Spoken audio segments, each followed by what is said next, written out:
우리 고백하고 시작합시다. 예수는 그리스도시요 살아계신 하나님의 아들이십니다.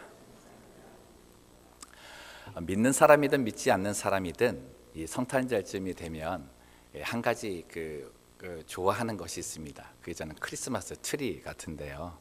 저도 이렇게 사역을 하다가 조금 이렇게 좀 리프레시하기 위해서는 이제 이렇게 본당이 이렇게 가끔 내려옵니다. 그 본당이 이제 깜깜해요. 깜깜한데 때로는 이 트리가 이렇게 켜져 있을 때가 있습니다. 근데 이 트리를 딱 보자마자 이 빛이 너무나 아름다운 거예요. 그리고 그 아름다움에 그냥 마음에 그냥 평화가 이렇게 오면서 새로운 기분이 드는 것을 많이 느껴집니다. 한번 보세요. 여러분 그런 느낌 안 드십니까? 도대체 트리를 봐도 감각도 없고, 저는 이 트리를 볼 때 우리 마음속이 이렇게 환하게 밝아지는 이유가 있다고 생각합니다. 그건 이 크리스마스 트리 속에 담겨져 있는 의미 때문에 그래요. 이 크리스마스 트리가 시작된 그 시작을 보면 이렇습니다. 독일의 종교개혁자 마틴 루터가 크리스마스 이브날 밤중에 이제 숲을 지나게 되었는 거예요. 근데 평소에는 굉장히 깜깜했는데 그날따라 굉장히 환하게 비춰지는 어떤 장면을 보게 됐는데요. 이 달빛이 이 전나무에 내린 눈에 비춰가지고 그 지역을 환하게 비추고 있는 거예요. 그 장면이 자기에게는 굉장히 놀랍게 다가온 겁니다. 그러면서 한 가지 깨달은 게 있었대요. 우리 인간은 정말 이 어둠 속에 있는 하나의 전나무와 같다는 겁니다. 근데 그 전나무에 영롱한 달빛이 비춰지면 그 달빛을 통해서 주변을 밝히듯이 우리에게도 예수의 빛이 비춰지면 그 빛이 밝게 세상을 비출 수 있다는 거예요. 이 깨달음을 얻고 나서 전나무 하나를 이제 뽑아다가 자기 집에다 놓고 이제 눈 대신에 솜을 놓은 거죠. 솜을 놓고 촛불 몇 개를 켜고 시작한 것이 크리스마스의 트리의 유래인 겁니다. 그러하니 우리가 크리스마스 트리를 볼 때마다 내 마음이 환해지는 것은 이 영롱하게 비친 이 전구 하나하나가 우리 주님께서 비춰주시는 빛이라는 의미가 있기 때문에 그 빛을 통해 우리 마음도 환해진다라고 생각이 되는 거죠. 이 크리스마스 트리를 볼 때마다 예수 그리스도의 생명의 빛이 저 안에 있다라고 느끼는 사람, 저는 그 사람은 참 축복받은 사람이라고 생각합니다. 그 마음 갖고 다시 한번 쳐다보시겠어요? 그렇죠? 좀 느껴지십니까? 이래나 저래나 같으신 것 같아요. 저는 성탄절이 다가올 때마다 우리 예수님께서 이 땅에 태어나신 이유를 다시 한번 묵상하게 됩니다. 예수님께서 이 땅에 다시 오신 그 날을 저희들이 기다릴 때, 근데 예수님께서 정말 이 땅에 오신 이유가 무엇일까? 저는 그것이 하나님의 기대를 가지고 오셨다라고 생각하는 거죠. 그러니 예수님께서 이 땅에 오신 그 이유에는 하나님의 기대가 담겨져 있습니다. 저는 말씀 보면서 오늘 그것을 좀 나누고자 하는데요. 오늘 본문의 내용은 한 서기관이 예수님께 나와서 이런 질문을 합니다. 28절 말씀인데, 서기관 중 한 사람이 그들이 변론하는 것을 듣고 예수께서 잘 대답하신 줄을 알고 나와 묻되 모든 계명 중에 첫째가 무엇이니까? 라고 질문합니다. 이제 그때 예수님께서 이렇게 대답을 하세요. 이스라엘 백성들은 다 알고 있는 쉐마라는 가르침인데 신명기 6장에 있는 말씀을 가지고 대답을 하십니다. 29절 말씀 보시면 함께 읽겠습니다. 예수께서 대답하시되 첫째는 이것이니 이스라엘아 들으라. 주 곧 우리 하나님은 유일한 주시라. 주 곧 우리 하나님은 유일한 주시라. 예수님께서 이 땅에 오신 가장 첫째 되는 이유, 그리고 주님을 이 땅에 보내시면서 우리 하나님께서 가장 기대하시는 내용은 이것입니다. 우리 하나님은 유일한 주시다. 여러분, 이 기대감은 우리 하나님께서 인간을 창조하실 때부터 갖고 계신 기대감이었습니다. 하나님께서는 우리를 창조하실 때 이런 기대감으로 지으셨다고 선포하시죠. 이사야 43장 21절 말씀 보면 이 백성은 나를 위하여 지었나니 나를 찬송하게 하려 함이니라.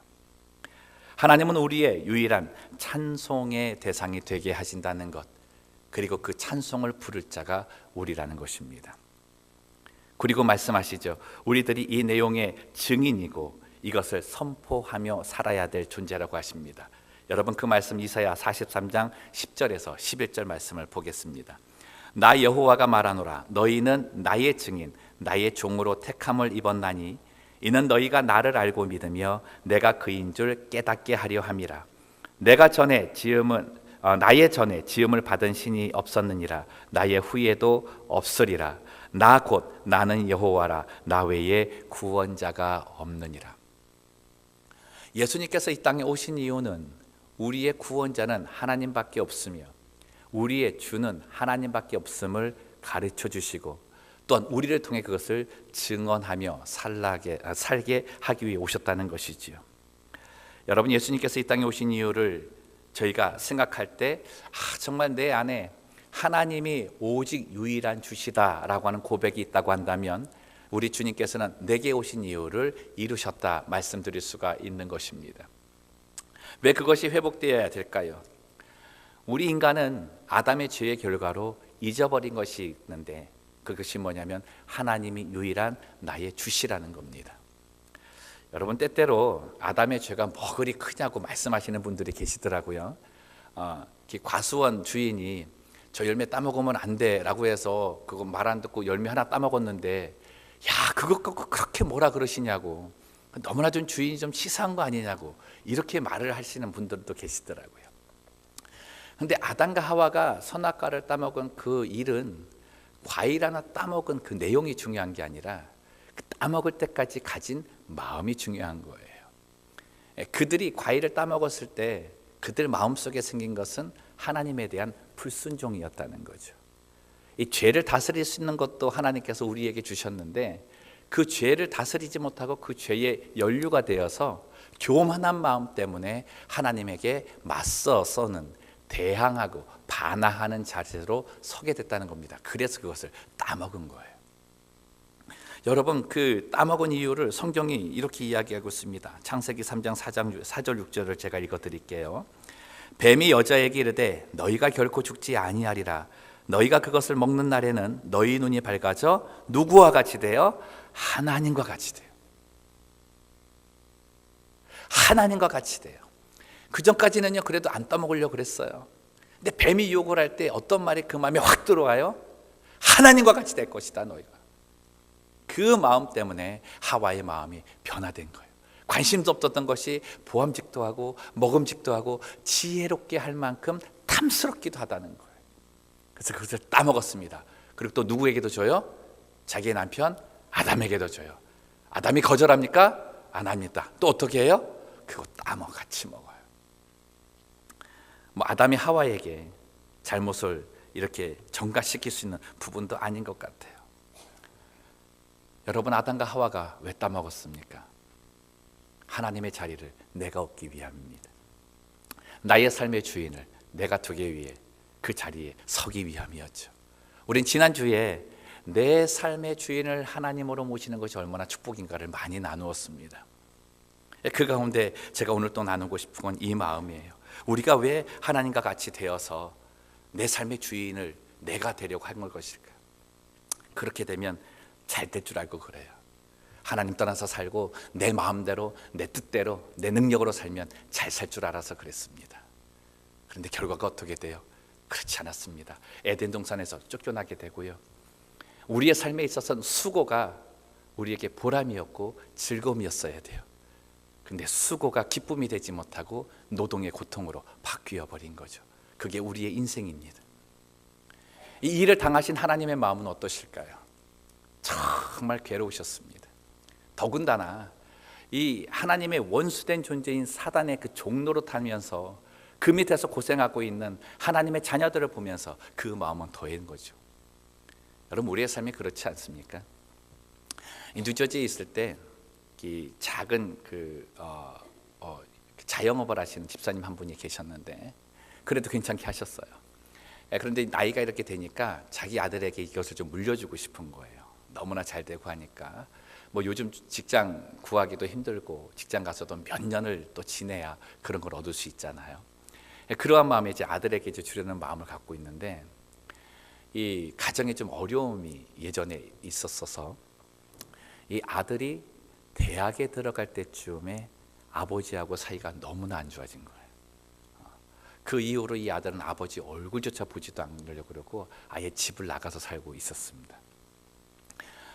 그런데 이제 그 아들에 대해서 소식을 이렇게 듣다 보니까 이 아들이 어디 가서 이렇게 일을 하기 시작을 하는데 그 주인이 이 보통이 아닌 거예요. 그 주인을 이렇게 그 수소문해서 알아봤더니 그 주변에서 정말 안 좋은 주인으로 소문난 사람이에요. 그 밑에 들어가서 고생을 하고 있는 거예요. 월급도 제대로 못 받고, 이게 뭔가. 그 소리 듣자마자 이 아버지가 이 밤잠이 안 오더래요. 그럼 하나님께 눈물로 기도하면서 하나님, 내가 정말 잘못했습니다. 하나님, 어떻게 해서라도 내 아들이 좀 돌아왔으면 좋겠습니다. 그러고 나서 방법을 찾는 거예요. 목사를 찾아와서 저보고 찾아가라 그러고, 자기 친형을 데리고 와서 자기 찾아가라 그러고, 그 친구들을 다 불러 모아가지고 얘 좀 설득시켜달라고 갖은 노력을 다 하는 거예요. 여러분, 이게 부모 마음 아니겠습니까? 어떠한 일이 있어서 자식과 사이가 갈라진 사이에 있다 하더라도 이 자식이 어디 가서 고생한다는 얘기 들으면 참지 못하는 것이 부모의 마음이에요. 여러분, 우리 하나님이 그러십니다. 하나님께 대하여서 불순종하여서 사이가 틀어진 그 상황, 하나님도 정말 보기 싫은 그 상황일지 몰라도 이 사랑하는 내 이 자녀들, 내가 만든 이 사람들이 이 사단 밑에 들어가서 고생하는 것을 볼 수가 없는 거예요. 그래서 하나님께서 아무래도 안 되겠다, 저들을 내가 건져내야 되겠고 저들과의 관계를 회복해야 되겠다. 그래서 가진 방법이 무엇입니까? 사랑하는 아들 예수 그리스도를 이 땅에 보내신 것입니다. 내가 가장 가지고 있는 가장 귀한 것을 내어줌을 통해서 하나님께서는 우리와의 관계를 회복해 주신 것이죠. 사랑하는 성도 여러분, 우리 하나님께서, 나의 영적 아버지가 되신 하나님께서 나와의 관계 회복을 통해서 내게 주시고자 하는 말씀이 있는 거예요. 여러분, 그 말씀을 오늘 우리가 다 받았으면 좋겠습니다. 이사야 41장 10절 말씀인데 우리 크게 읽겠습니다. 시작. 두려워하지 말라, 내가 너와 함께함이라. 놀라지 말라, 나는 내 하나님이 됨이라. 내가 너를 굳세게 하리라. 참으로 너를 도와주리라. 참으로 나의 의로운 오른손으로 너를 붙들리라. 하나님께서 나와의 관계를 회복하시기 위함은 이 은혜를 주시기 위함인 거예요. 나의 삶의 주인이 되기 원하신 것은 나를 지배하고 다스려서 너는 나의 종살이를 살아야 되는 어떤 노예처럼 여기시는 것이 아닙니다. 내가 너의 삶의 주인이 되었을 때 나는 너에게 돌봄의 은혜, 지킴의 은혜, 너를 인도하는 은혜를 줄 수 있다고 말씀하시는 거죠. 사랑하는 성도 여러분, 성탄절은요, 내 인생에서 이 주인된 하나님을 다시 찾는 겁니다. 다시 찾는 것. 이것이 신앙의 기본이고 하나님께서는 우리들에게 이 신앙의 기본을 기대하십니다. 하나님을 내 삶의 주인으로 모시셔서 정말 하나님께서 주시는 이 은혜, 돌보심의 은혜, 지키심의 은혜, 인도하심의 은혜를 다 받으시는 성도들 되시기를 주님의 이름으로 축복합니다. 두 번째로 예수님께서 이 땅에 오신 이유, 하나님의 기대는 30절 말씀에 있습니다. 30절 말씀 우리 다 같이 읽겠습니다. 시작. 내 마음을 다하고 목숨을 다하고 뜻을 다하고 힘을 다하여 주 너의 하나님을 사랑하라 하신 것이에요. 두 번째 하나님의 기대가 무엇입니까? 하나님을 사랑하라 하시는 겁니다. 하나님은 우리의 인격과 비슷한 성품을 가지고 계십니다. 무감각한 분이 아니세요. 그래서 감정이 다 있으신 분이시죠. 그러다 보니 우리에게 사랑을 원하십니다. 근데 그 중에서도 아주 진한 사랑을 원하세요. 이 하나님께 우리는 때로 영혼 없는 사랑을 할 때가 있습니다. 교회 안에서도 좀 가끔 살펴볼 수 있는 건데, 이 주님에 대한 전 인격적인 사랑이 없는 단순한 교회 일을 하는 모습을 보면 거기에는 하나님에 대한 사랑이 없는, 의미 없는 순종일 때가 있는 거예요. 우리가 하나님 앞에 나와서 순종하는 건 하나님께서 내게 베푸신 사랑을 깨닫기 때문에 하는 겁니다. 그 깨달음에 대한 감사의 표현으로 내가 하나님께 이렇게 순종합니다, 헌신합니다 하며 나가는 것이죠. 사랑하는 성도 여러분, 하나님은 말씀드렸듯이 노예를 원치 않으세요. 하나님은 사랑의 대상을 원하세요. 그리고 그 사랑의 대상을 우리라고 말씀하는 겁니다. 하나님께서는 사랑하는 아들 예수 그리스도를 이 땅에 보내셔서 죽이기까지 하시는 사랑을 우리에게 베풀어 주셨잖아요. 우리가 하나님께 사랑한다라고 하는 그 고백 안에는 이 사랑에 대한 반응으로 드리는 겁니다. 저는 하나님을 사랑하라라고 하시는 이 말씀을 들을 때마다 굉장히 가슴이 먹먹해집니다. 여러분, 사랑하라라고 하는 것 한번 생각해 보셨어요? 사랑이 명령한다고 해서 일어나는 게 아니거든요. 너 얘 좀 사랑해. 여러분, 부부끼리 당신 나 좀 사랑해. 이게 명령한다고 되는 게 아니라는 거예요. 이 생각을 가져보니까 하나님께서 자기를 사랑하라 하시는 것이 얼마나 처절한 음성인가가 들려오는 거예요. 사랑하라라는 게 명령으로 오는 게 아니라 나 좀 사랑해줘, 나 좀 사랑해줘라고 오는 거죠. 하찮은 나에게 하나님께서 아들까지 주신 그 하나님께서 제발 좀 사랑해달라고 하는 그 처절한 음성으로 들리기 시작하는 겁니다. 가슴 앞이 너무 먹먹한 거예요. 또 한 가지 이유는요, 이 말씀 안에 있는 사랑이라는 단어 때문인데, 이 원문에 기록되어 있는 이 사랑은 우리 인간의 사랑이 아닙니다. 아가페라고 하는 걸로 써져 있는 거죠. 헬라 철학에 있어서 이 아가페라고 하는 단어는 사람에게 사용하지 않고 신에게 사용하는 말입니다. 신만이 가능한 사랑이라는 거죠. 근데 하나님께서는 신만이 가능한 사랑을 가지고 하나님을 사랑하래요.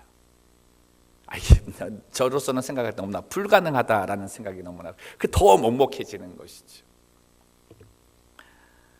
여러분, 이런 사랑을 한번 좀 고민해 보시면서 믿음 생활 좀 했으면 좋겠습니다. 그냥 단순 감정에 의해서 뭐가 내게 좀 잠깐 느껴질 때마다 하나님 사랑합니다 고백이 아니라 정말 하나님께서 바라시는 아가페의 사랑이 무엇인가를 고민하시면서 그 사랑을 드리기 위해 나의 삶을 한번 생각해보는 그런 성탄절이 됐으면 좋겠다는 거죠. 주님이 오심이 무엇입니까?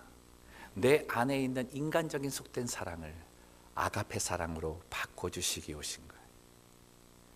내게 있는 죄성이 묻은 그 사랑에서 죄성을 다 빼시고 주의 보혈로 다 씻으신 그 은혜로 내게 있는 사랑이 다시금 회복되어 하나님을 아가페 사랑으로 사랑하겠다 고백하도록 그거 만들어 주시기 위해 오신 것입니다. 얼마나 좋아하시겠어요? 하나님께서 우리에게 가신 그분의 사랑, 내 안에서 죄성이 다 빠진 그 사랑을 내가 가지게 될 때 깨닫는 것이 뭐겠습니까? 하나님이 이 사랑 깨닫는 거예요. 내게 주신 사랑을 깨닫는 겁니다. 그래서 내 삶에서 드러나는 게 뭐예요?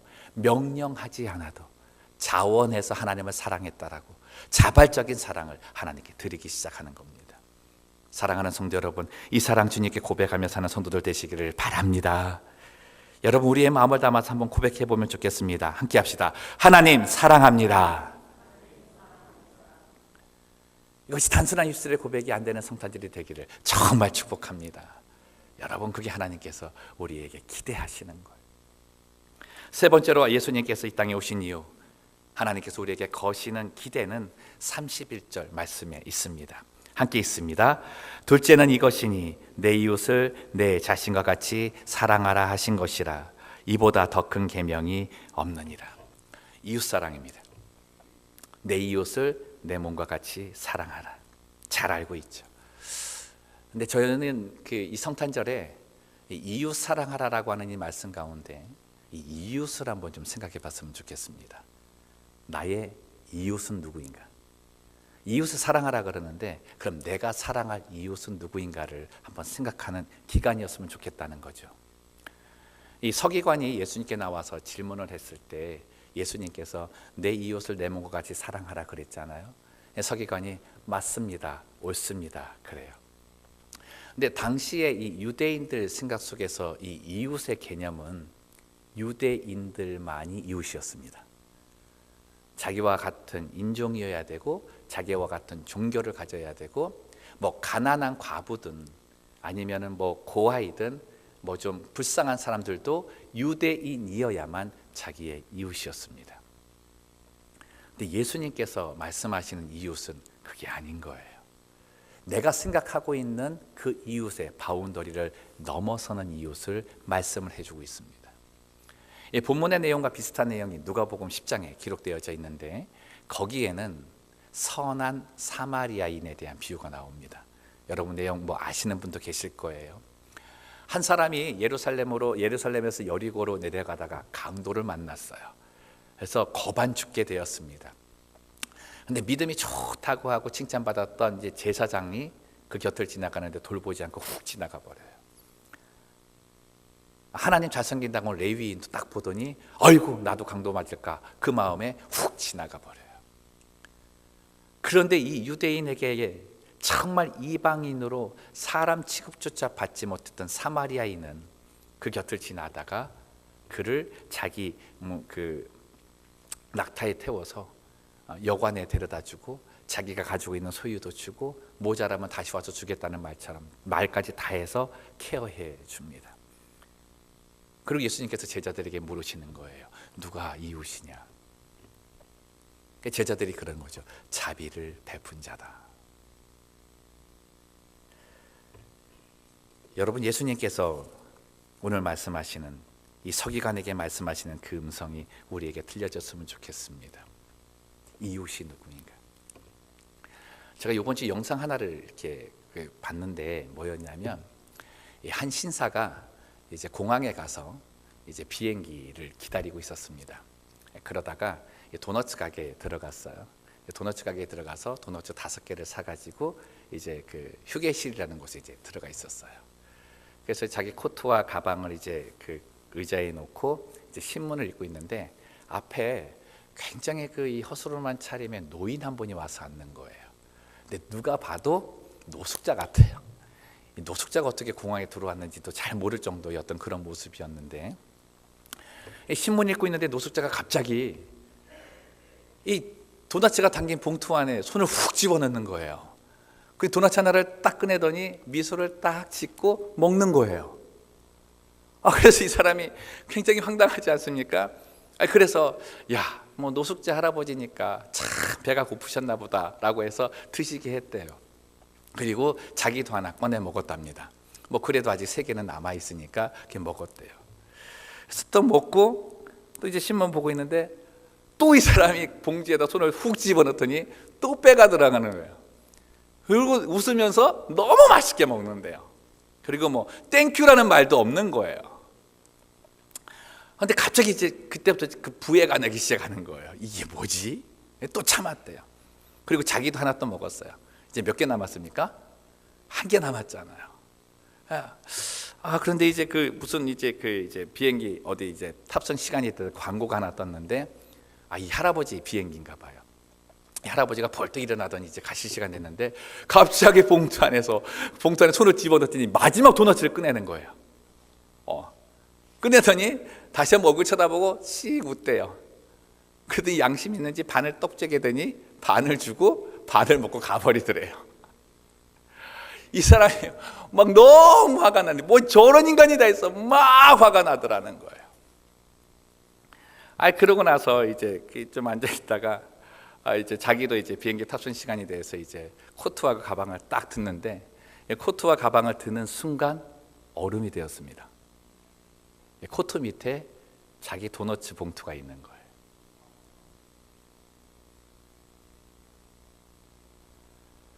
자기는 자기 앞에 있는 사람을 자기 판단에 따라서 이웃이라 생각해 보지 못했는데 저 할아버지는 얼마나 배고프면 저렇게 차려입은 저 사람이 내 봉투에 손을 넣어서 도넛을 가져갈까 이 생각하면서 웃어주더라는 거. 저는 나를 이웃으로 생각하는데 나는 저를 이웃으로 생각하지 못한다는 거죠. 사랑하는 성도 여러분, 우리가 생각하지 못한 곳에 우리의 이웃이 있을 수 있다는 겁니다. 내가 자비를 베풀 수 있는 대상은 다 나의 이웃이라는 거예요. 한번 생각해 보십시오. 나와는 아무 상관없다고 여기는 그 사람들, 그래서 그 사람들이 행하는 모든 일들에 대해서는 전혀 상관없이 살고 계시지는 않습니까? 때로는 괜히 끼어들었다가 손해볼까 봐 무시하며 살고 계시지는 않아요. 주님 말씀하시는 거죠. 인종에 관계없이, 종교에 관계없이, 빈부에 관계없이 정말 내가 필요한 사람이라면 그가 나의 이웃이다 오늘 선포해 주고 계시는 겁니다. 우리는 우리가 세운 기존의 잣대를 가지고 이웃을 세우면 안 되는 거죠. 그리고 내가 생각한 이웃만을 한정지어서 그를 섬긴다고 하면서 내 이웃을 네모같이 섬기고 있다라고 얘기해서도 안 된다는 겁니다. 진정한 섬김은 주님이 보여주시는 그 사람이라고 하는 것이죠. 나의 선을 넘어서 내 기준을 넘어서 보이시는 그 이웃에게 찾아가야 되는 겁니다. 여러분, 그들에게 베풀 수 있는 자비가 뭐예요? 물질일까요? 아니면 뭐 어떤 걸로 이렇게 도와주는 것이 자비가 될까요? 저는 이 시대에 있어 우리가 베풀 수 있는 자비는 위로라고 생각합니다. 위로. 정말 지금은 위로가 너무나 많이 필요한 시대 같아요.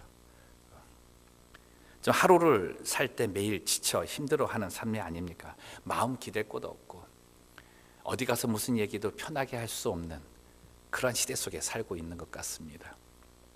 우리 주님이 이 땅에 오셔서 하신 일이 이것이죠. 내 안에 오셔서 하나님의 위로를 주시는 거예요. 내 지치고 힘든 그 삶에 위로함을 주셔서 다시금 힘을 내어 일어나게 하시더라는 겁니다.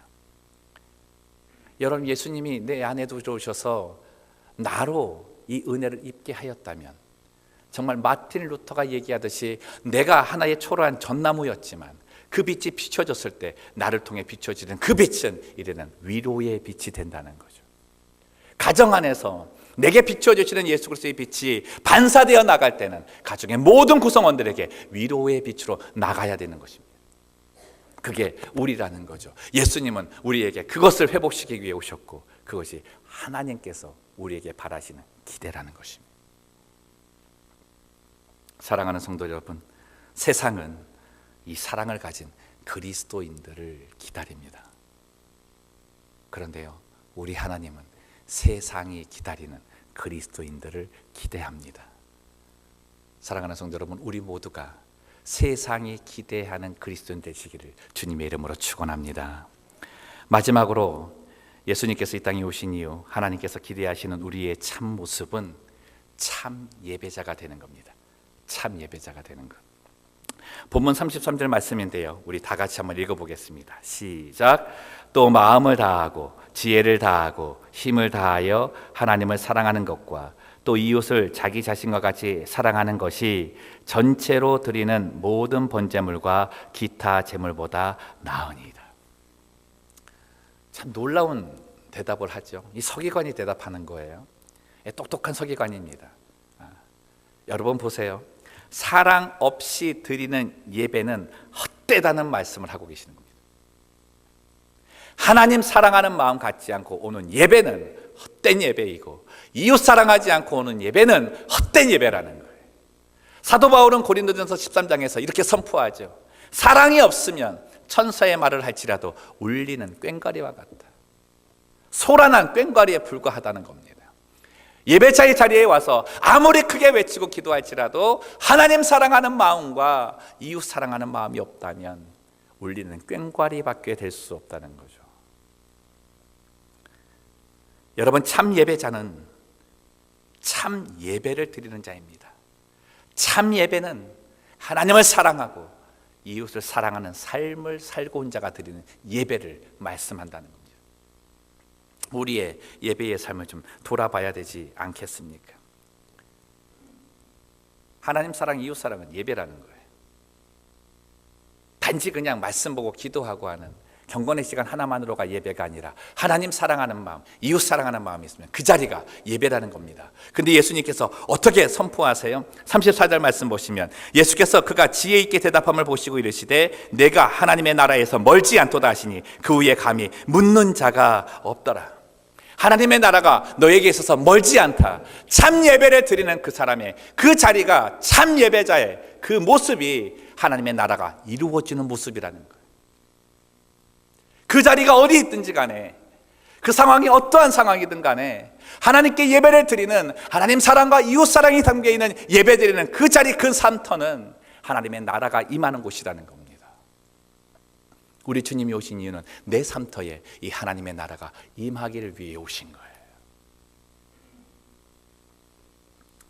사랑하는 성도 여러분, 날이 갈수록 개인주의적이고 자기만을 위하는 그런 세대 속에 살아가고 있지 않습니까? 정말 주님께서 바라시는 참 예배자의 삶을 사는 사람은 하나님 사랑, 이웃 사랑하며 사는 거죠. 저는 그것이 우리뿐만 아니라 우리 자녀들에게도 이루어지기를 소망합니다. 예수 믿는 표가 다른 것이 아니라 이 두 가지를 위해서 살면 그것이 하나님께서 기대하시는 모습이라는 거죠. 말씀을 정리합니다. 아름답게 이 자리를 밝히고 있는 크리스마스 트리, 그 나무를 비추는 이 작은 전구 하나하나는 우리의 모습입니다. 예수의 빛이 담겨져 있는 가운데 세상에 비추어야 될 모습인 거죠. 사랑하는 성도 여러분, 우리는 하나님의 기대주의입니다. 단지 나 혼자의 삶, 그 삶이 아니라 주인 되신 하나님이 나를 보시면서 많은 기대를 갖고 계시는 하나님의 기대주세요. 저는 성탄절이 되면 이런 마음을 좀 많이 갖습니다. 지난 금요일에 우리 성도님들과도 나눈 내용인데, 성탄절이 되면 가족들이 많은 계획을 가지시잖아요. 뭐 선물 교환도 하고 뭐 어디 놀러 가기도 하고 파티도 하고 그렇습니다. 저는 성탄절에 이런 기쁨과 즐거움을 나누는 것이 당연하다고 생각을 합니다. 근데 그 속에 예수님이 빠져있지 않기를 원하는 거죠. 그 성탄절의 그 모습 때문에 예배에 실수가 일어나지 않기를 소망합니다. 정말 우리 주님이 이 땅에 오셨을 때 우리에게는 기쁨이지만 그분을 보내시는 하나님의 마음을 이해하며 우리가 성탄절을 보냈으면 좋겠습니다. 우리만의 즐거움으로 흥청망청 보내는 시간은 아닌 거죠. 특별히 이번 성탄절에는 우리 모두가 하나님이 나에게 사랑을 구애하기 때문이 아니라 내가 그 사랑을 깊이 인식했기 때문에 하나님, 내가 네 전심을 다해서 정말 주님이 씻어주신 그 사랑 가지고 사랑하겠습니다라는 고백을 드리고요. 그 사랑을 가지고 정말 내가 생각지도 못한 이웃이 내 눈 안에 들어오고 내 마음 안에 들어와서 그들과 함께 나누는 성탄절이 되었으면 좋겠습니다. 하나님과 이웃 사랑이 가득한 성탄절, 그리하여 하나님이 기대하시는 주의 성도의 모습으로 또 이 기간 보내는 성도들 되시기를 주님의 이름으로 축원합니다. 기도하겠습니다. 살아계신 하나님 아버지, 예수님께서 이 땅에 오신 이유를 오늘 우리에게 말씀하여 주십니다. 하나님께서 우리에게 거시는 기대를 우리에게 말씀하여 주십니다. 하나님, 더욱더 사랑하게 하시고 하나님, 내게 보여주시는 이웃을 진정 주님이 주신 그 사랑으로 사랑하여서 하나님이 이 땅에 보내어 주신 예수 그리스도의 그 은혜와 그 사랑을 밝히 비추는 주의 백성 되게 하여 주시옵소서. 감사하며 걸어가신 예수님의 이름으로 기도드리옵나이다. 아멘.